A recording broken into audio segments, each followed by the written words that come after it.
Finally today, it's a tasty time of year for fresh grown strawberries right here in Michigan, and many other fruits as well. But to keep that flavor until the season returns next year, we sent our Healthy You intern Alyssa McElreath to visit the Canning Diva, and she returned with a recipe for a delicious jam you can enjoy through the winter.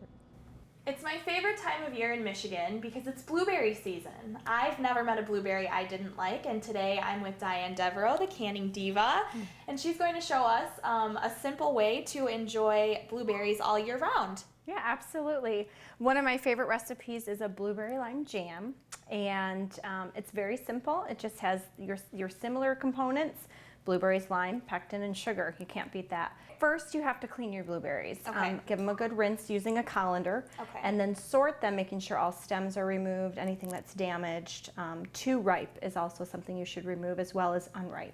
So we're going to mash them just using a standard potato masher. It takes about 10 cups of whole blueberries to equivalent about 4.5 cups of mashed. You want to mush and mash your berries, bringing out all of that deliciousness in the center. You're going to place everything into a large stock pot. Okay.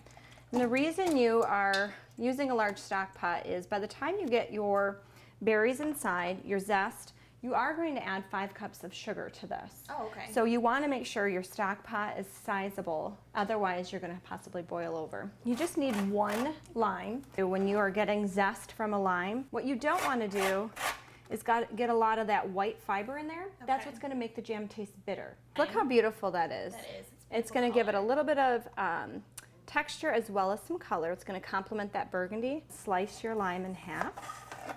And you're welcome to just hand squeeze. It doesn't need to be measured because, again, it's just the juice of 1 lime. Okay.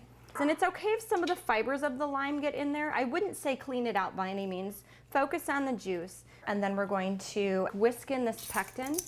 Now, if you don't have a box of traditional pectin handy, 1 box equals 6 tablespoons of pectin. So we're going to go ahead and get that right in there fast.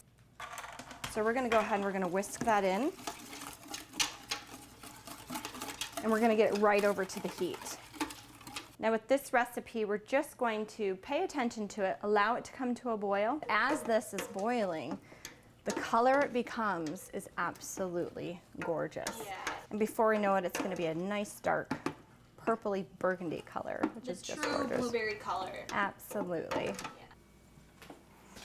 Okay, and here we have our blueberry lime jam. It's beautiful. We've already added our 5 cups of sugar. One thing I'd like to tell individuals, Splenda is definitely approved for canning. You would just measure the same amount of cups as you would regular sugar. Okay. I prefer raw sugar myself to give me just that added health benefit. But then there are other substitutes like fruit juice. So a white grapefruit juice would work just fine. Now that we have everything boiled properly, we're going to fill our jars using one of our canning utensils, which is a funnel. With jam, you want to get it just about to the top.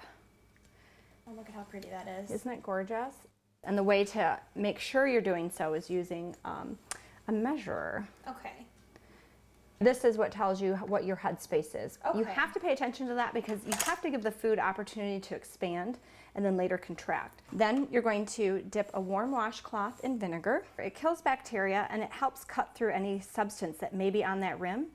And this is the last and most important step with canning, because if your rim is not clean and free from chips and cracks, all of your hard work could possibly go down the drain because your jar doesn't seal. You take your boiled lid, place it right on top, and a ring that also has been boiled. Hand tighten. You set these in a water bather. Make sure that you cover the jars completely with about 1 inch of water. They only process for 10 minutes, and then once the water has settled down and is no longer boiling, you remove the jars. When they have sealed and cooled, you simply put them in the pantry and enjoy them all year long. Yes, and I think I would enjoy mine on some vanilla ice cream. So once I open my jar, how do I store it after that? Basically, in the refrigerator like you would any store-bought jam, as long as you make sure that the lid and the ring are still on. It'll store in your refrigerator for about 2 to 3 months, just like a typical jam. Fantastic. Well, this looks delicious. Thank you so much, Diane, for having us. Thank you. And I'm inspired to make my own jam, and I hope that you are too, so you can enjoy your blueberries all year round.